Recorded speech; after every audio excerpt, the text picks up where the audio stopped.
just share your knowledge with us. Well, thank you. Well, I mean, first of all, it's my pleasure to be here. It's my first time actually at PyCon Estonia. So today I'm going to talk about production-ready application with Python. Before moving on, I want to talk a bit more about myself. My name is Christian. I'm based in Berlin.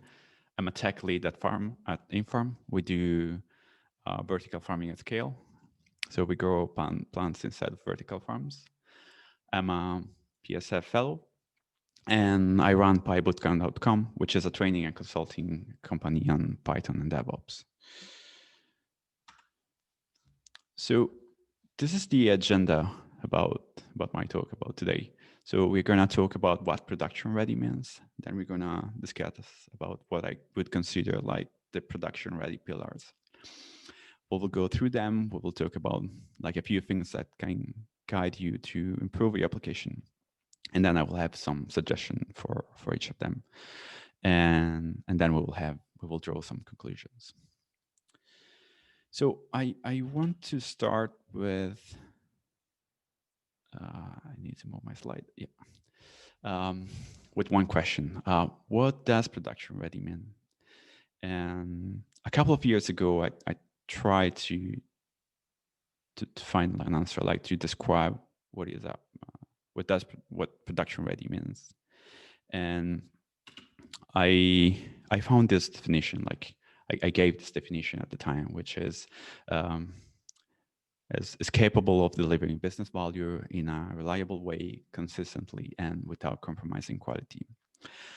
And while this definition was okay at the time, I found that it's still too abstract, and it's really hard to decide, okay, what I'm going to do next. Like, okay, I'm going to act on top of this. So sure, is still helpful. Can give you some sort of definition, but it's really hard to apply this on a like everyday life as a developer. So I decided to switch to try to tackle this problem from another perspective, which is from the application perspective. And this brings us to what is a production-ready application? Like, how can we describe a production-ready application? And like in the last years, I came up with 5 different things.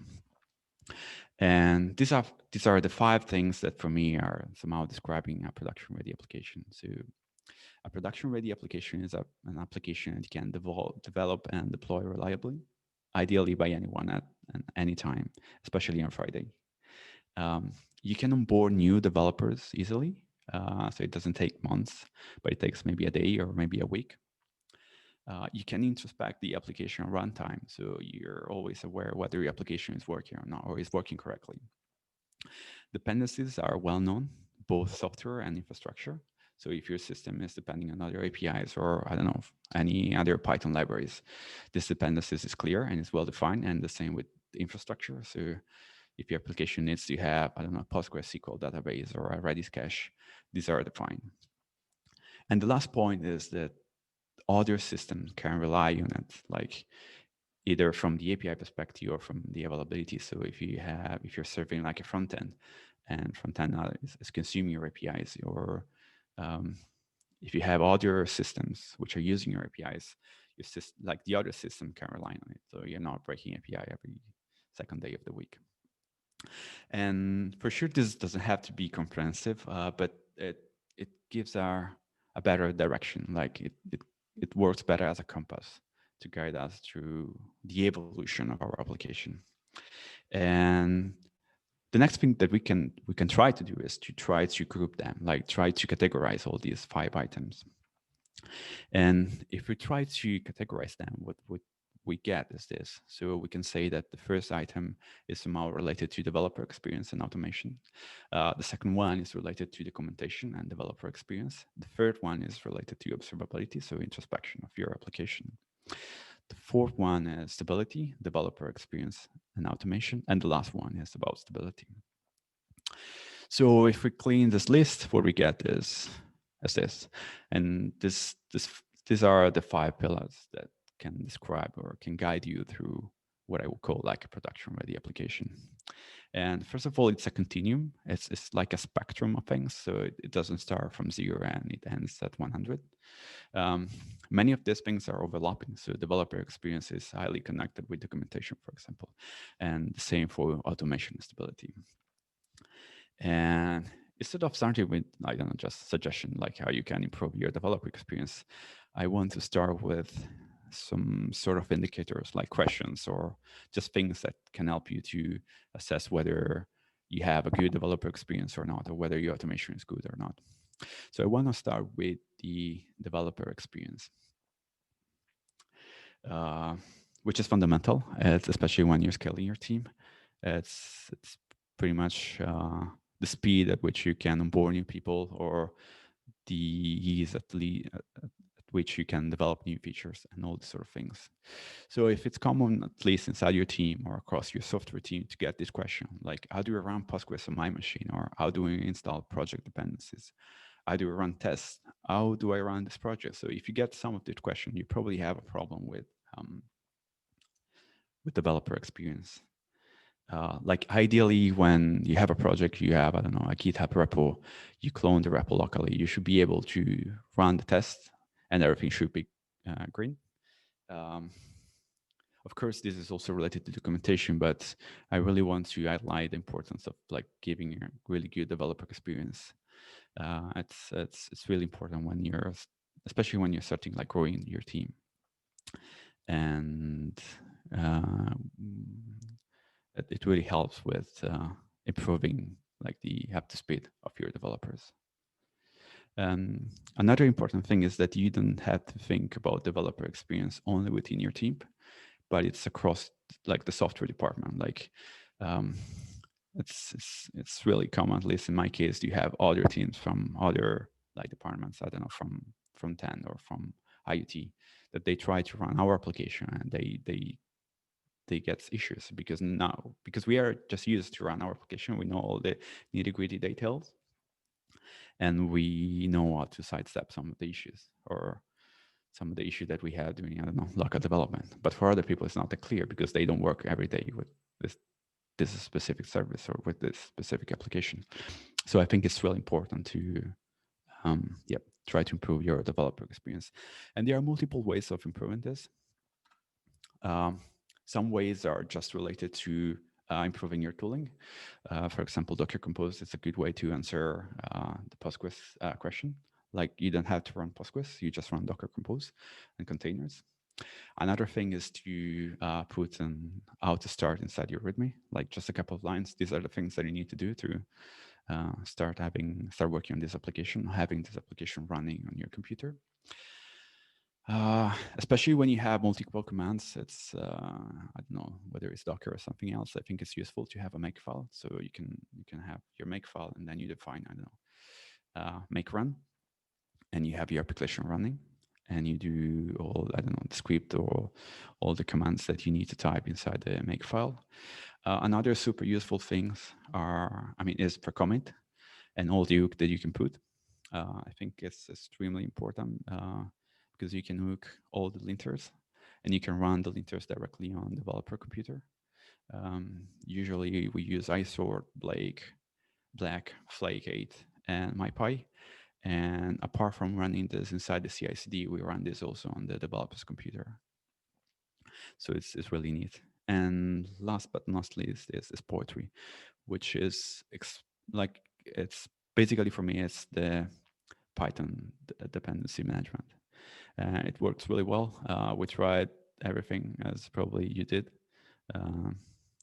And so far it's the one that worked like really, really well. So it's if Comment and Poetry are like new to you, I really recommend you to check this. So the next pillar is automation, and automation is really key. If you read the book Accelerate, like that's one of the key factor of a highly successful team, whether it's about happiness or about the things that they deliver.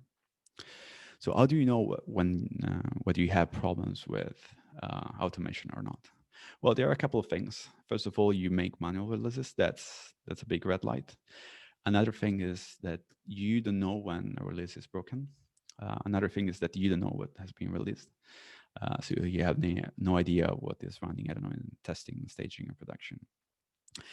Another thing is that it's really hard to roll back, like, and it's a painful thing. So that's probably something that you should address. And another thing is that you don't trust your release process. So you have this fear every time that you need to create a new release. And also for this, like, I have different suggestions. The first one is please try to ban manual processes. They are like the source of a long list of issues. Uh, Another thing is to start implementing health checks. They are extremely useful for automation because they tell to other software whether your application is running or not. They are key if you're using any kind of orchestrator, whether it's, I don't know, Kubernetes or Nomad. Another thing that I would like to recommend is to use build and linters and test merge flow. So when you open a pull request, first you build pull request, then you run the linters, and then you run the test, and you merge only if all these things are green. The fourth thing is to have a 1 or 2 click release process. So everything is automated. You just select the version of your program that you want to run, or that you want to promote to a specific environment. Then you select the environment, you click the button, and everything is automated. Another practice that I would recommend is to create a Docker image for each commit. So, and when you want to promote something, you promote a specific comment to either staging, testing, or production. And the last thing is infrastructure as code. Like, it took pretty much 1 year, but at the Inform, everything related to infrastructure as infrastructure as code. So it's defined inside either a service, or if it's if it's like a sort of platform, is stored like in a specific repo, but everything is defined as code. So if we want to recreate the infrastructure from scratch, we can do it like in 1 day. Or if you want to know whether a service needs a database or something else, or backups or all these sort of things, like everything is together. So if a service needs to have, I don't know, a database or any sort of things like this, the infrastructure is part of the service and is defined together with the service. This really helps with automation, because if you change something related to infrastructure or to the code, you have everything together.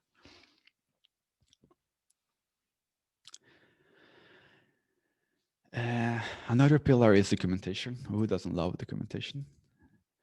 And documentation is important, although it doesn't scale really well, especially when your team is growing. But for sure, you have problems related to your documentation when you're not able to answer this question, or you cannot point people to like a written answer. So for example, who are the user of this application? Like, who is consuming the API of this application? This is extremely important, because when you change things, then you don't know to which people you need to send emails or which people you need to alert. Another thing that is extremely important to document is what to do when things are broken. So production is broken, how do I debug it? Another thing is together, still attached to the developer experience, is what are the steps to run this application locally? Which systems are relying on this application? Another question could be how to create a release. What happens if the application goes down? These are like a mix between developer-related things, but also business things. Like if the system is down, it's like critical, so we need to fix this in the next 30 minutes, or like if you get a bug, we have like, I don't know, 2 hours or a day or a week, because the service can survive, or like the life of the company is now strongly attached to the lifetime of the service. So these are really important things, and it's really important to document them somewhere. And something that I can suggest is to, well, first of all, having like a proper README. Another thing which is extremely important if you want to improve your documentation is always to onboard like new members through your documentation. So as soon as you get a new developer, you tell the developer, okay, now you need to go through the documentation. Like, just if something doesn't work, just open a pull request. Another thing related to documentation, you need to put some effort. Yeah, it's not something that you get for free, and sadly, you cannot auto-generate documentation, especially when it's not related to code, when it's related to business. And if you need to start from something, I would suggest you to have, I don't know, at least 4 markdown files. One is the README, and the other one is the runbook, which should explain how you operate your application. The other one is the playbook, which should explain how to debug things inside your application when something doesn't work, like what should I do? And the last one is the release.md, which is where you should explain how to create a release or how the deployment process works. Because sometimes you have a really simple deployment flow, like everything that gets merged to master goes to production, but other times you have multiple environments, and maybe you have a specific flow related to each environment. Maybe you need to you need to ping people. Maybe you need to inform your project manager before doing a production release and all these sort of things. And these are things that if are not written, you're gonna make mistakes. Another pillar is the one related to observability, which it's pretty much what I would call like introspection runtime. I think it's extremely important because especially with complex like distributed system, it's really hard to have tests that covers like everything. And sure, you can put a lot of effort inside unit tests, but I think that's really valuable to get like information as soon as possible, whether the system is working correctly or not. And one way of achieving this is through observability. So how do you know whether you have a problem with observability or not? Well, the first thing is that your user know before you when the application is not working like expected. So you get customer support tickets saying, hey, this doesn't work. And so this is a really, really big red flag. Another thing is that you have logs, but they are not giving you enough information or they are not providing you enough context. So they're not useful at all. And another thing, especially related to metrics, is that you can't really answer like simple questions related to your application, like the throughput or the request per second or the average latency of your application.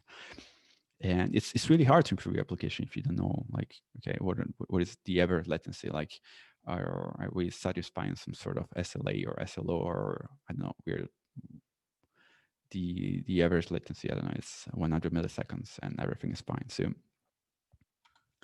what I would suggest is to first start with structured logging. Is like there is no way back after you switch to like normal plain text logging to structured logging.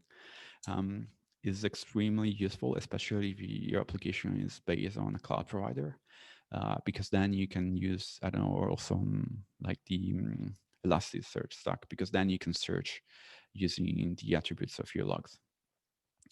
And another thing is that you can have alerts on top of your metrics and your logs. So something that I like to do is to add attributes on my logs, which are related to business things, like, okay, this user doesn't have access, or I don't know, this farm is not working, or we are not processing this data because we are missing some specific fields. And these are not like exceptions, but these are like things that I want to log because I want to create specific alerts that in case I get too many messages which are missing some fields, for me it's a red flag. So I want to act on top of this. And specifically to metrics, start with something easy. Like there are different frameworks, and I think that all the cloud providers are trying to align on top of this. So you can check, I don't know, Open Tracing or Prometheus and all these sort of things. The last thing that I would suggest, although probably it's the most complex one, is tracing. You can do tracing within your application, so you can track a user request or like any action inside your application, or you can do tracing within like your microservices or within your applications. I think it's useful, although it brings some sort of overhead. So usually what I do when I do tracing, I either turn tracing on, which, I mean, it's not super useful because sometimes you want to trace before you get some sort of issues. The other thing that I suggest is to do tracing based on sample. So you sample, I don't know, like 20 or 25% of your request. And the last pillar is stability. So how do you know whether you have a stability problem or not? That's pretty easy because you get paged too often. That's a good indicator that you have a stability problem. People complain about you breaking APIs. And especially when you have multiple teams and your company is growing and you have different people consuming your APIs, could be data science, could be front end, could be, I don't know, BI. When you have multiple people, different teams relying on your API, stability of your API is really important. Another good indicator that you have a stability problem is your uptime. If your uptime is terrible, you have a stability problem. And another thing related to stability is that doing a release is scary. Like you're afraid of doing a release because you really don't own the process and your application. Because every time that you bring new features, you're not sure whether something is working or it's going to work or not. And there are hundreds of ways in which we can address stability. These are the most important one for me. So use linters. Like code reviews are extremely important, but I want to focus on business related things or how to simplify some proper code. I don't want to care about style. I don't want to care about whether you're passing a list and you're expecting a dict. So for all these things, I want to use linters. I want to free my level of attention from this thing. So I really recommend you to use linters. These are the one that I use most often. iSort, Flaccate, Black, and MyPy.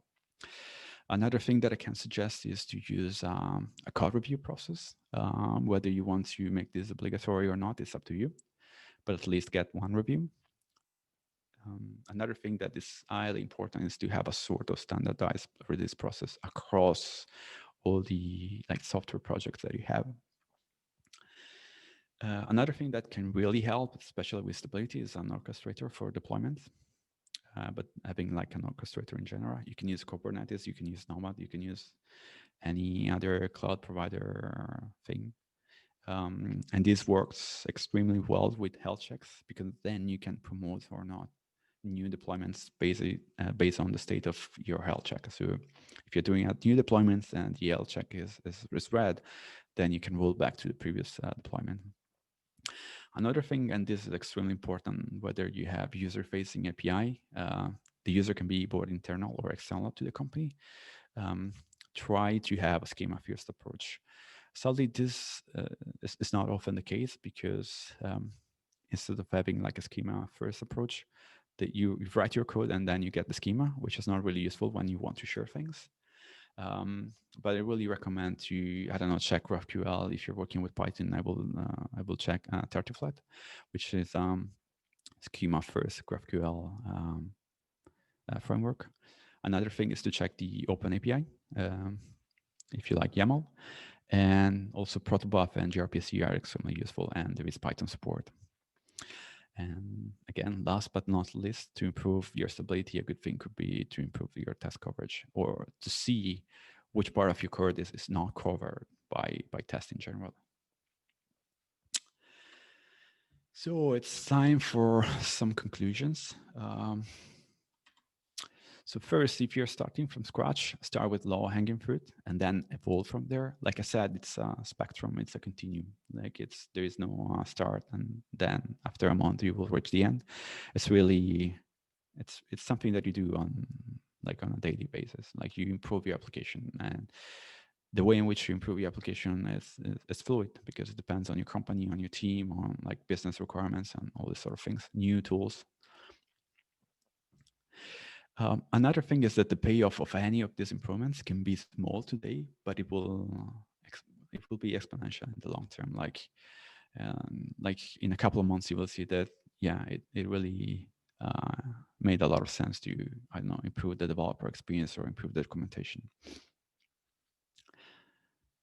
So think about improving the readiness of your application like an investment.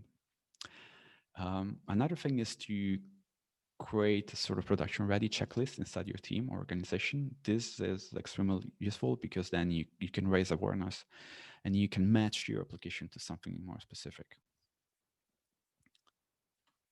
And so none of these things are related to business features. So I totally understand that could be really hard to justify them. But just remember that every time that we are talking about like technical debt or paying technical debt, what we are talking about is protecting revenue streams. So you're basically protecting what your company is earning right now while like working on this sort of specific things. So that's pretty much what I had. I'm happy to take questions. You can check my Twitter handler if you want to tweet anything at me. I have a production ready or production readiness checklist that you can go there. And if you like this sort of topics, I'm talking about these things on the pybootcamp.com blog. Thank you. Thank you so much, Christian. I think it was really nice. The whole talk was really, really good. We have some questions pouring in, so I'll just start right off. So, what is a good health check? HTTP 200/40x or return some text or something else? That's a really good question. And like LCheck and, for example, Kubernetes are really specific and they're really complex. It really depends on your application, I would say. Like the simplest case is when your application is stateless, so you don't have database. So you just want to return like a 200 or 200 something. It's whether your application is running or not. But for example, if there are like if you're like databases related, then you also want to check the connection with the database. So if I can point you to something to more documentation, I will highly recommend you to check the Kubernetes probes. They have different health checks, and they're pretty useful. Mm-hmm. Do you have any notable public examples of companies doing mostly everything correctly, of like repositories? No, but if you check the link about the checklist, that's the idea behind. So it's a link to a GitHub repo, and the idea is to move this simple example, which is a movie recommender, from a sort of a hello world example to a production ready application. So just I will say just follow along if you're interested into this. But back to the company's question, no, like all the companies are improving. Like I would recommend to check like LinkedIn, Google, Netflix. They're all doing a pretty good job at this. But like I said, it's a continuum. Mm-hmm. Should we require Swagger or something similar for documentation also for production ready apps? I mean, the Swagger part just helps you with the API. But for like business related things, it's not super helpful. Like I'm totally keen on having schema first application is extremely useful. Like as soon as your company grows and you have multiple consumer of your system and you don't have a schema first approach, then you're gonna have a lot of pain. So yeah, like if you're thinking about using Swagger, OpenAPI, or Protobuf, or GraphQL, and you're going to share your schema first, then yeah, your life is going to be much better. Mm-hmm. What about dev teams in large enterprises or software companies or projects? Does a solid development process or methods like Scrum, Waterfall, XP, etc., are also required for production ready? I don't think they are required. Like the framework that you use to work together, whether it's Sprint, Kanban, Waterfall, it's really, it doesn't really affect this. Like there are certain things that can work better in a sort of agile ecosystem, especially about automation. But I don't think that like having a production ready application or having a production ready services across your company is coupled with the framework that you use. Okay. We have one more question. What is the best way to package a Python 3 app and running it on production, like some managed Kubernetes? Well, first, the best way to package Python application, I would say right now, is use containers. So that's the first step. And If you're talking about cloud providers, I think that the best Kubernetes vendor, at least from my perspective, is Google. So if you need to check something, check GKE, which is Google Kubernetes engine. It's probably the best implementation like of Kubernetes as a service that I can find, at least for now. And what is really cool about GKE is the integration with the rest of the services. So you get metrics, you get alerts, you get like all logs are centralized inside Stackdriver. So it's really a neat implementation, and it's cheap because you just pay for the virtual machine. I'll just take one last question. Have you tried Docker SwarmKit? What are your thoughts on that? So yes, I tried Docker Swarm at the time, which is beautiful because you just have one application and you don't have to deal with the complexity of Kubernetes. Sadly, the community and also the vendor, they moved into a different direction, which is Kubernetes. If you dislike Kubernetes complexity and you like to have something simpler, I would suggest to check Nomad, which is somehow pretty similar to Docker Swarm. But you have a lot of the feature that you have on Kubernetes. The main drawbacks is that you don't have software as a service for Nomad. So you don't have like all the cloud providers offering you something with Nomad. So in case you want to run Nomad, you need to run Nomad by yourself. I see that there are some follow-up questions to the last questions, and I would just ask the participants that if they can just tweet directly to you or even message you in the app, maybe you can reply to them also within the app.